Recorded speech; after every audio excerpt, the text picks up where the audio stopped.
Bayudan. Florence Vincent. Present, Your Honor, ma'am. Leslie Dumont. Present, Your Honor. Stephanie Canyo. Di po namin alam, Your Honor.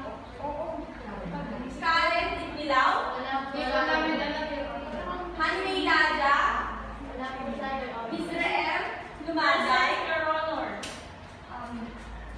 Daisy Gligan. Present po, Your Honor. Mary Jane Labuba. Present, Your Honor. Sheila Picasa. Gusto Kaswa.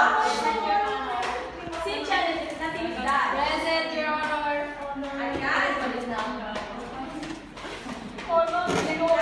Bago tayo dumako sa ating bagong aralin, ay ating munang balikan ang ating tinalakay noong nakaraang talakayan. Magbabalik-aral muna tayo. Maaari mo bang basahin ng panuto, Mary Jane? Panuto, para sa mga babae, bubunod sila ng isang tinupi-tuping papel na naglalaman ng salitang paganda ako at sexy ako. Ang sino mang makabubunot ng sexy ako ay maaari na maupo, samantalang ang makabunot ng maganda ako ang siyang sasagot sa katanungan ng guro. Ma'am, paano ka bubunot?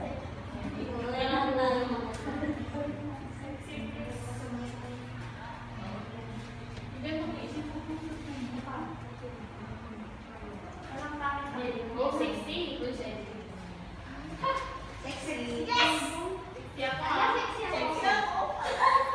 Ayan, sino ang nakabunot ng maganda ako? Sexy ako. Sexy ako. Si. Pero sexy ka.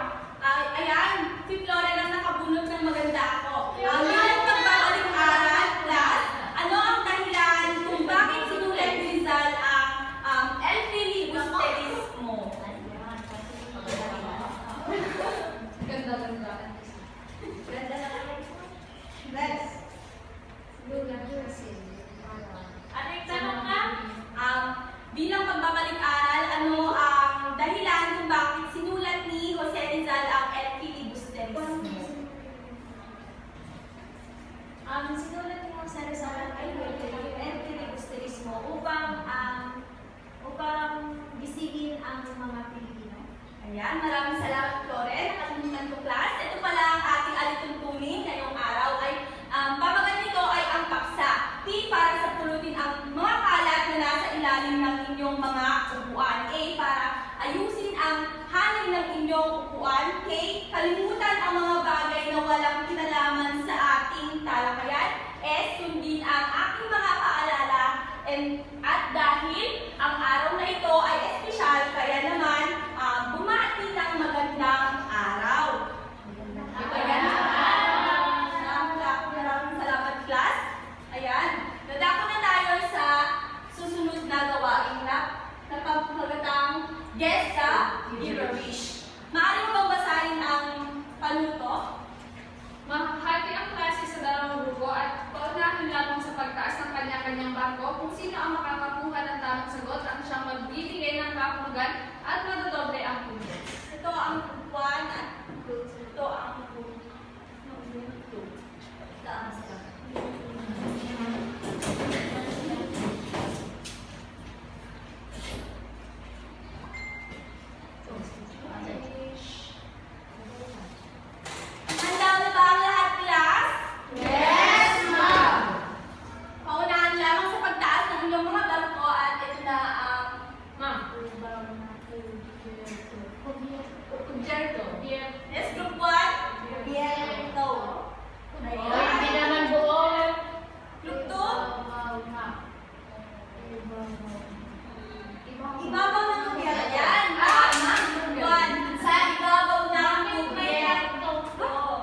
sina Doña Victorina, isang Indiano na nagpapanggap na Kastila. Kapitan General na may pinakamataas na posisyon sa bansa, Simon na sinasabing hanap kamay ng Kapitan General at isang alaleta. Ayan, maraming salamat, April. Maaari mo bang basahin, Evelyn? Nasa ibabaw din ang Cubierta si Don Studio na tagapayo ng pamahalaan si Ben Job na mamahayag ng Padre Irene na kaalit ng mga Espanyol at mga ang pati at upang may sakit na praile na si Padre Salvi. At ang Baportabo din ang pinag-uusapan sa ibabaw ng kubyerta kung paano ba mapapabilis ang paglalakbay. Sa dakong ito class, pagkakataon ito class, ipapanood ko or tatalakayin natin ang kabanata 1 sa kubyerta. Ang Elfilibusterismo ni Jose Rizal ng kabanata sa ibabaw ng kubyerta. Bapor tabo, ito ang bapor na hugis tabo. Patungo ito ay papunta. Ang paksa ay pinag-uusapan, nagmungkahi, nagsasalaysay, pinagsikan or rebellion or pakikipagdigma. Ang Elfilibusterismo ay ito ang kanyang kwento. Umaga ng Disyembre, ang Pabor Tabo ay naglalakbay sa libo-libong daan ng Ilog Pasig patungong Laguna. Sakay sa babor, sina Doña Victorina, Don Custodio, Ben Zaid, Padre Salvi, Padre Sibayla, Padre Caron Camorra, Padre Irene at si Simon. Paksa sa usapan nila ang pagpapatawid ng Ilog Pasig at ang mga gawain ng Obras del Puerto. Nagmungkahi si Simon na magkay ng isang tuwid na daan mula sa pagpasok hanggang sa paglabas ng Ilog Pasig. Ang mga lupang hukay ay siyang gagamitin upang takpan ang dating ilog. Pagtatrabuhin ang mga bilanggo upang hindi mag-aksaya ng malaking halagang pera kung hindi sapat ay pagtatrabuhin din ang mamamayan sa pilitan at walang bayad. Hindi sinang-ayunan ni Don Custodio ang paraang isinamungkahi ni Simon dahil maaari itong nagsimula ng magsikan. Sa halip, pilitin na mag-alaga ng itik ang lahat ng naninirahan malapit sa Ilog Pasig. Sa gayon ay lalayin ang lawa at kanilang pagkuha ng susong pagkain ng pato. Ito'y hindi rin sinang-ayunan ni Doña Victorina dahil dadami ang balon at pinandidirihan niya. Ito na ang bakas. Kung nakinig kayong class, mayroon akong inihandang mga katanungan na inyong sasagutin. Maaari ka bang tumayo, Ms. Zerael, at bumunot na katanungan na iyong sasagutin? Paano naiugnay ang mga pangyayari sa loob ng kubyerta sa pangkalahatang tema o mensahe ng nobela?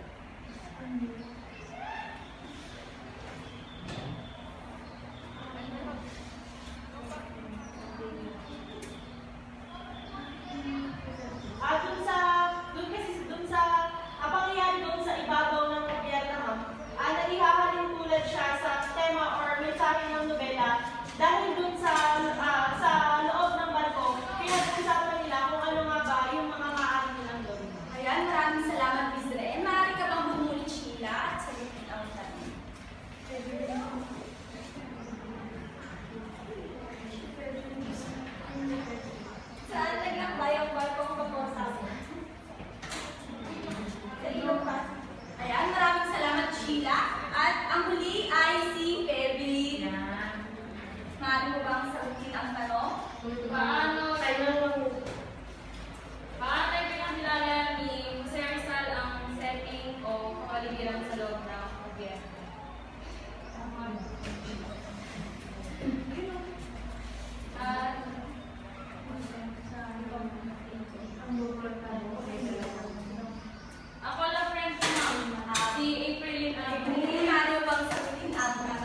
madalang setting o kapaligiran sa loob ng gobyerna sa pamaraang sinabi niya na ang vapor tabo raw ay mayroong dalawang bahagi, ang ibabaw ng gobyerna at ang ilalim ng gobyerna. Sinasabi niya na ang nasa ibabaw ng na ang karaniwang mga nasa ibabaw ng gobyerna ay yung mga taong makapangyarihan. Tapos kapag sa ibaba naman ay yung mga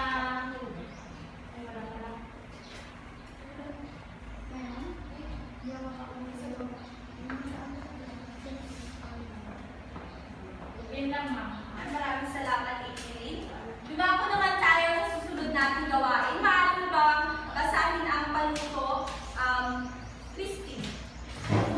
Unang larawan, sinala ang mga pangyayari maganap sa kabanata. Ayan. Makakati ang ating grupo. Ito ang group 1 at ang group 2. Itala lamang kung ano ang pangyayaring naganap sa kabanata 1.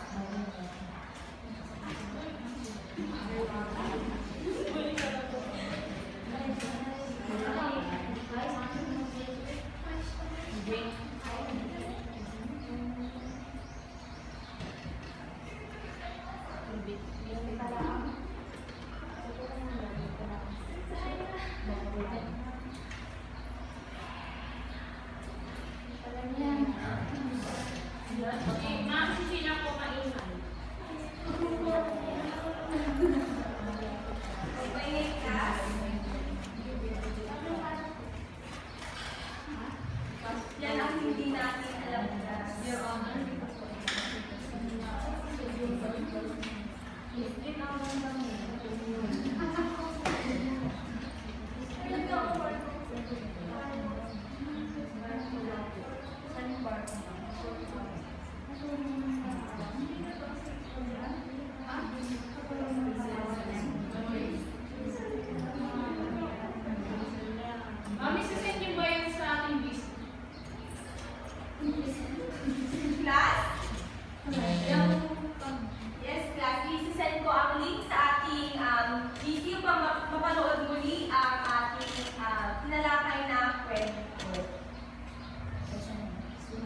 kwento. Sila ay ipinakilala at sinalaysay din ang lubos na nangyaring pagtakas ni Don Tiburcio kay Don Victorina dahil sa takot ng sinaktan na ito. Nagkaroon ng pagtatalo sa pagitan ng mga padre ukol sa pagpapalalim ng ilog. Ito raw ay ipatuwid ng ayos, nagbigay si Simeon ang pag-aalahas ng isang lunas. Yan lamang po. Palakpakan ng group 2 class.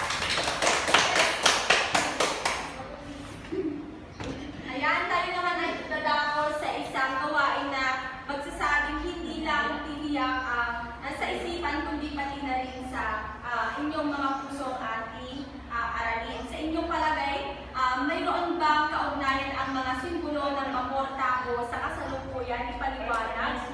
Isa-isa po kayo magpapaliwanag kung mayroon bang kaugnayan o simbolo ng paporta po sa kasalukuyan. Maaari mo ba pangunahan?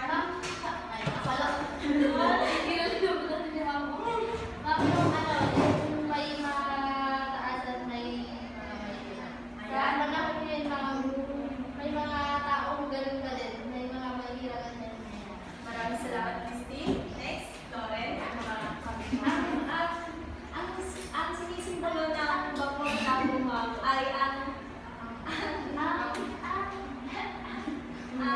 gobyerno. Ang gobyerno. Mapapansin natin na doon sa barkong bapor tabo ay may nasa itaas at may nasa ibaba na sinabi ni Maraming salamat, Evelyn. Ano ma'am? Salamat sabi ko, discrimination. Ayan. Doon ay Leslie. Yung mga mapagpanggap, ma'am, tulad na rin gamit ni Doña Victorina na isang Indiano at sumaring ng mapagpanggap na isang Kastila. Ayan. Ms. Raem. Ma'am, yung dun sa, sa mungkahin ni Simon na kung saan, sa totoong, sa realidad ng mundo, yung mga may kaya lang, yung napapakinggan ng mga matataas, kumbaga yung mungkahi or yung suggestions ng mga nasa babae, hindi nakikita or hindi Ayan. Maraming salamat. Ano mga walang pagkakapatid? Ayan. Ano yung sabi na lahat? SDG. Yan, maraming salamat, class. Palakpakan natin ang bawat isa. Yan. Ngayon po talagang nakinig kayo sa ating talakayan. Meron akong inihandang bagong gawain. Sige, ma'am. Maaari mo bang basahin ang panuto? Sulat sa loob ng ligaw, tawagan niyo ng bapor ang mga paraan kung paano makakabalik ang pagkakasal tayo. Ilawan class. Sa pagkakasan ng likuran. Ayan. Dito sa karoon, sulat sa loob ng bilog na bahagi ng mawala po ang mga paraan kung paano mapapabilis ang pag-usad ng barko bilang katawan sa kaganapan ng lipunan. Huwag maingay class, maingay po tayo lahat. Ay, number 1, nagkikipag-away na naman po sa April, ma'am.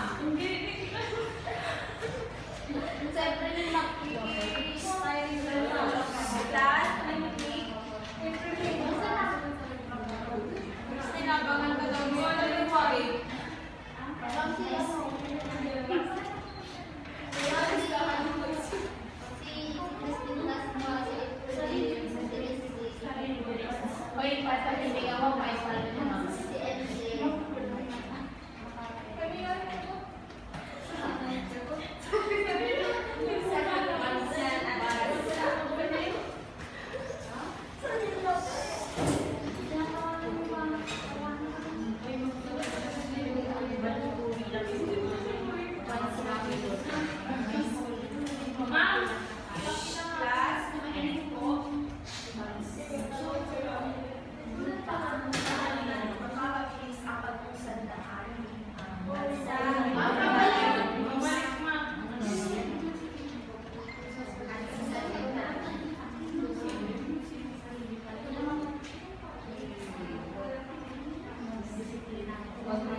Tapos na ba group 1?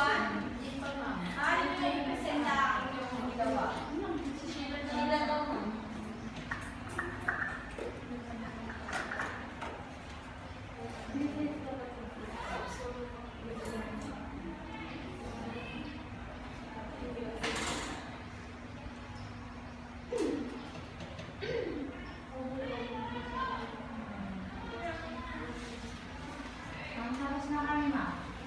Sino mauuna? Group 1? Ay, na lang ako, ma'am. Sabi na kasi ang Paano na lang sa akin? Ganyan lang siya, ma'am. Nangaaway pa, ma'am.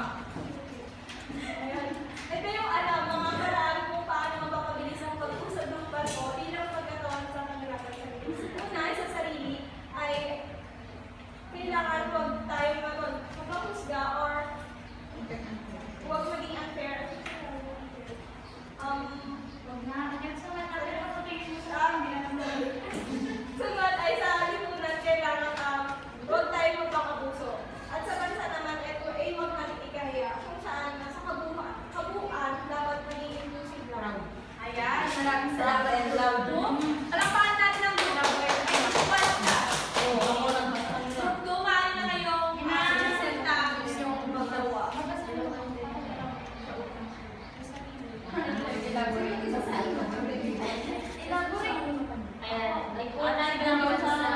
Tumahiling class.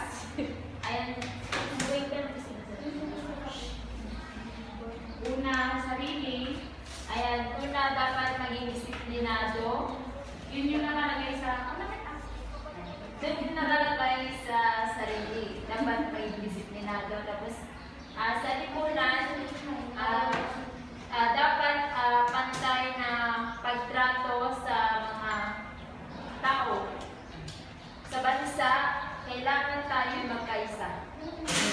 Ayan, ang inyong mga kasagutan class ay tama lahat. Maraming salamat.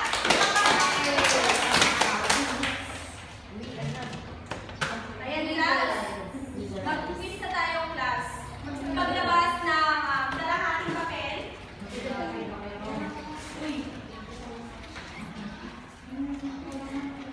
Maaari mo bang basahin ang paluto?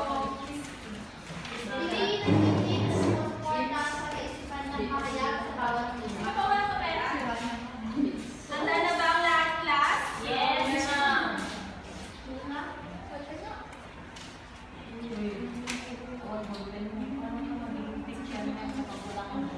Manimik class.